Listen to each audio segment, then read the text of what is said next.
প্রয়াত আনিসুল হক ছিলেন বিভক্ত ঢাকার অভিভাবক, তবে বেশি দিন নয়, দায়িত্ব পালন করতে পেরেছিলেন মাত্র ২ বছর। তারারাও নাকি একদিন হারিয়ে যায়, আমরাও হারিয়ে ফেলেছি স্বপ্নবাজ এই তারাকে, যিনি আলোকিত করেছিলেন বহু শত বছরের পুরনো এই নগরীকে। মৃত্যুর অর্ধযুগের বেশি হলেও তার অবদান ও প্রেরণা ঢাকাবাসীর হৃদয়ে আজও জীবন্ত। নানা শ্রেণী পেশার মানুষের ভাবনা জানাচ্ছেন জিহাদুল ইসলাম। একজন সৃষ্টিশীল নেতা, মানবিক মানুষ এবং স্বপ্নবাজ নাগরিক, যিনি ঢাকার নগর জীবনে এনেছিলেন নতুন এক দৃষ্টিভঙ্গি।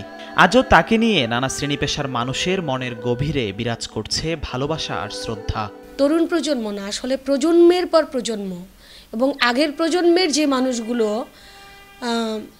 ভালোবাসাহীনতায় ভুগতে ভুগতে মরেও গেছে যারা, তারাও যদি একবার জেনে যেত যে ভালোবাসলে সব পারে মানুষ। এবং আসলে আনিস ভাই ওটা দেখিয়ে গিয়েছিলেন যে ভালোবাসা অনেক অনেক কঠিন কাজকে সহজ করে দেয়। নগর ব্যবস্থাপনায় নতুনত্ব এনেছিলেন আনিসুল হক। ট্রাফিক ব্যবস্থাপনা, খোলা স্থান পুনরুদ্ধার এবং সামাজিক সমস্যা সমাধানে তার কাজের কথা আজও স্মরণ করেন সবাই। নগরকে কীভাবে পরিচ্ছন্ন, নান্দনিক, সুন্দর করা যায়, ফুটপাথগুলো কিভাবে আমাদের ব্যবহার উপযোগী করা যায়, এমনকি অবৈধ পার্কিংগুলোকে সরিয়ে কিভাবে শহরের সবার জন্য বসবাসযোগ্য একটা নগর তৈরি করা যায়, এই ব্যাপারে তিনি কিন্তু এক ধরনের জিরো টলারেন্সে ছিলেন। বর্ণাঢ্য জীবনের সব ক্ষেত্রেই দিয়েছেন দূরদর্শিতার পরিচয়। নগর পরিবর্তনে হাতে নিয়েছিলেন দারুণ সব পরিকল্পনা। তবে হঠাৎ প্রস্থানে নগরের সাথে অভিভাবকহীন হয়ে পড়ে এর বাসিন্দারাও। উনি কিন্তু দূরদর্শী মানুষ ছিলেন। উনি উপস্থাপনার ক্ষেত্রে কিছুটা দূরদর্শিতা দেখিয়েছেন। উনি ইন্টারভিউ যখন নিচ্ছেন, সাক্ষাৎকারগুলো নিচ্ছেন, সেখানে একটি নতুন দিক উন্মোচন করেছিলেন।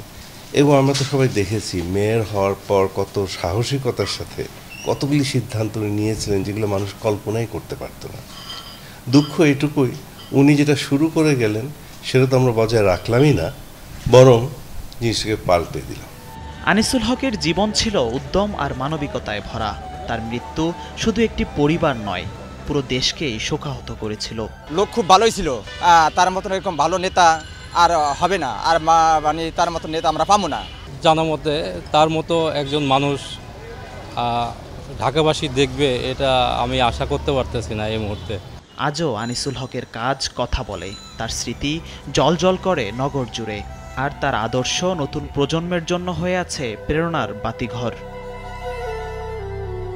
আনিসুল হকের মতো সৎ, দূরদর্শী এবং মানবিক নেতার স্মৃতি আমাদের মনে বেঁচে থাকবে অনন্তকাল। তার দেখানো পথই হতে পারে আগামী দিনের আলোকবর্তিকা। আনিসুল হক একটি নাম, একটি প্রেরণা। জিহাদুল ইসলাম, নাগরিক, ঢাকা।